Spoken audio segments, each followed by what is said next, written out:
Hello and welcome to another edition of the Marburger Post Game Show. I'm your host this evening, Dennis Davis, and I've got Lewis Carpenter with me, and Tom Cinefani is taking a little break right now, chasing some scores and some other stuff, and he'll be with us shortly. What's a host? The host? What's a host? That means it's tag I'm it tonight. Oh, okay. You'll be tagged. I'll be tagged. I'm it. Okay. It's like wrestling.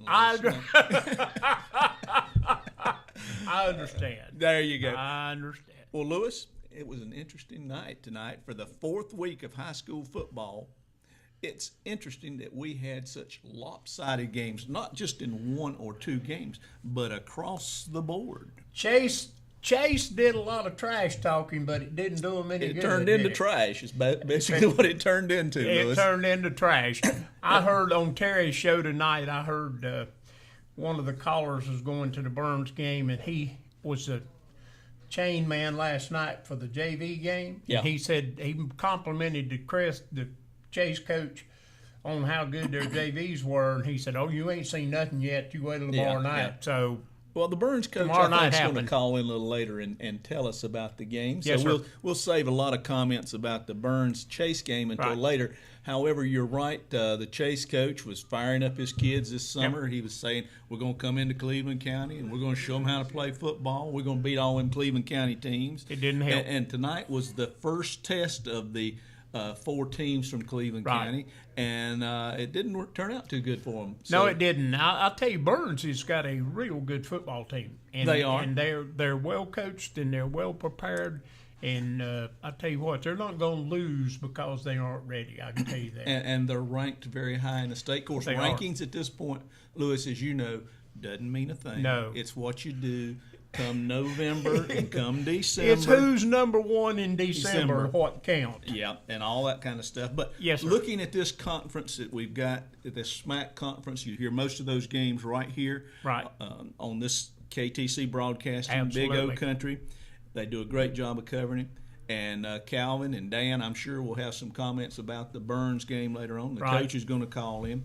Shelby went up to RS Central tonight. They had a lopsided game up there. Right. Crest had Drone come in. They're new in the conference, and they introduced them to the SMAC as well. And West Lincoln and Fred T. Ford. Terry Reinhardt's back there just scratching his head going, what got into the Rebels tonight? 38-12 over Fred T. Ford. West walked all over them. They really played well. And you heard the Cherryville game here on our station, but North Gaston, that Redbone version that they run, 62-14 over on that game. And we've got some others here, East Gaston and Lincoln. Now, Lewis, you were at the Lincoln game. Tell us a little bit about that one. Well, the Lincoln was up 14-8 in the third quarter. 14-8 at the half. East Gaston took the ball all the way to the Lincoln 1 foot line and couldn't score. Lincoln took the ball back down, fumbled.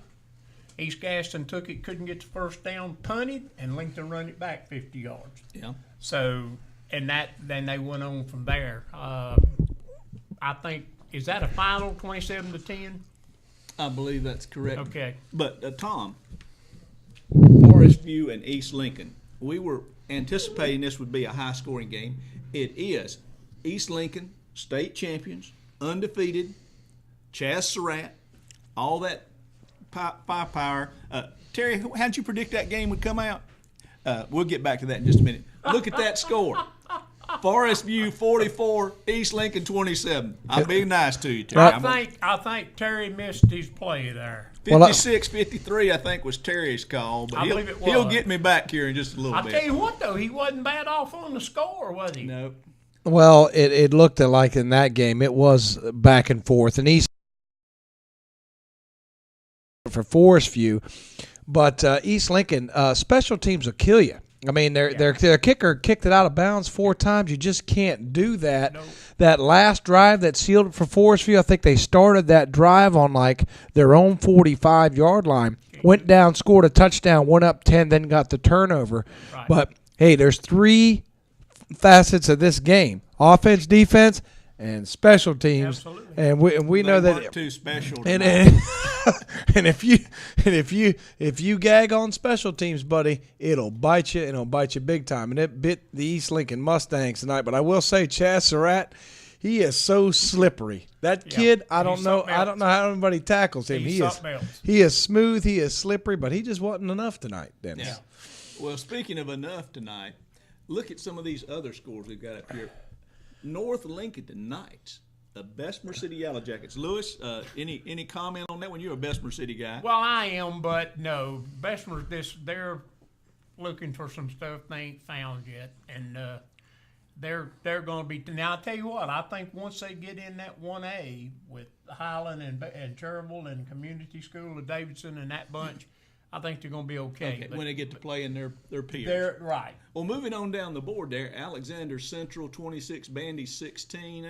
That's about what you'd expect. Right. Bunker Hill 47, West Iredale 8. Right. Okay, that's about No- the case. no But look surprise at that, there. Maiden St. Stephen's, 63-0. Maiden. But St. Stephen's hadn't had a whole lot in years. I mean, even when we were in their conference, we being Burns, it just didn't. Soccer, excellent. Wrestling, excellent. Other sports, excellent. For some reason, they just can't get the kids in football, and I'm not real sure why. It's a very proud athletic school, but they've struggled in football. And I just want to give a little shout out to my friend real quick. David Minnick, new coach over there at North Lincoln. Yeah. His wife, Belinda, always calls the scores in. Even though we have the absolute guru of scores in Terry, she still helps me out just to make sure that we've got that North Lincoln score. And I know that she's proud that her husband helped bring home a win for the Knights tonight. So, Belinda, thanks for keeping us up on what's going on over there with the North Lincoln Knights. Well, we appreciate that, and hope you'll continue to call in.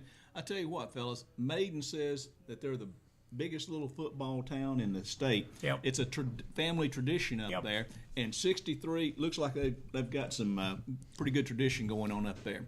All right, looking at over here, East Gaston and Lincoln tonight. Lewis, you were telling us about Lincoln, Right. and that's good food up in the concession stand tonight. Oh, Bojangles. We had dirty rice and gravy and biscuits and chicken and mashed potatoes and baked beans. I can go on, but you'll get sick, so I'll just. Well, whoever's in charge of the food over at Crest fumbled tonight. There was no food in the press box tonight, and you don't do that to Larry McIntyre. You know what's good for him. Hey, and Coach Cloninger mother bakes the best pound cake and oatmeal cookies. Did you I bring ever us eat. any, Lewis? No, I didn't. No, Didn't bring us any. I ain't gone, guys. not even a sanitary hot dog. I tell you. Well, no, didn't get you a city lunch hot. Didn't bring us any food. But I'm gonna tell you who brought it tonight. The Burns Bulldogs are up 48-9 on Chase, and there were some things said in the paper about the Burns Bulldogs Yep. by the Chase coach that Right. they didn't have the athletes. The linebackers are a little soft. Lewis, what do you think about talking smack like that in the newspaper? I think that's not real smart, but that's my personal opinion. I think you just add the flame to the fire. Burns is a tough football program, and to say that's not Okay, good. Lewis, let's go back. If you're a player and your coach said that, would it fire you up or would it make you nervous that you had to live up to it? How would you? I don't know. I think it'd make me nervous. I like to think so too, especially when you haven't had the best success against the Cleveland County teams. And I was talking to a colleague of mine who knows the coach over there at Chase. Says he's a super nice guy, super great guy. Just maybe talks a little bit too much. Dennis, what do you think? Evidently, he did. You and I have been accused of that upon time. Talk too much. What? There is no such thing as talking too much. It's amazing that Lewis and I can both have separate microphones here, not the cord. I'm surprised there's enough microphones to go around. Well, my dad always told me, son, there's times to keep your mouth shut. And maybe that Chase coach, I don't know if you're listening out there, but buddy, I don't mean it in a bad way, but sometimes you got to keep your mouth shut until the ball game's played. Absolutely. Let me put it this way: when you're 46-0-1 against Shelby, put it on the field, not in the paper. There you go. And I looked a little bit. The guys had the Shelby game on the monitor. I know Steve's proud. His Shelby Golden Lions are 45-14 winners. Dennis and Lewis, it just didn't even look like RS Central could block Shelby. I mean, the Shelby guys are getting off the ball so fast. They're athletic up front. They always are. It just didn't look like RS Central had a lot for them. Well, so they are Rutherford County. They may beat Chase. Chase may beat them. East Rutherford probably put up the best fight of any of the Rutherford County schools. I was over there at East Rutherford for a fall ball game. And the catcher, I ran into him, he came down to watch a little bit of the game, and I told him, I said, you boys have had a couple rough football games, and he wouldn't even talk to me. I said, I'm sorry, kid, I didn't mean. He said, look, we have lost 2 ball games by 2 points. Yeah. He said, we are the best 0-2 football team in the state, and I'm glad.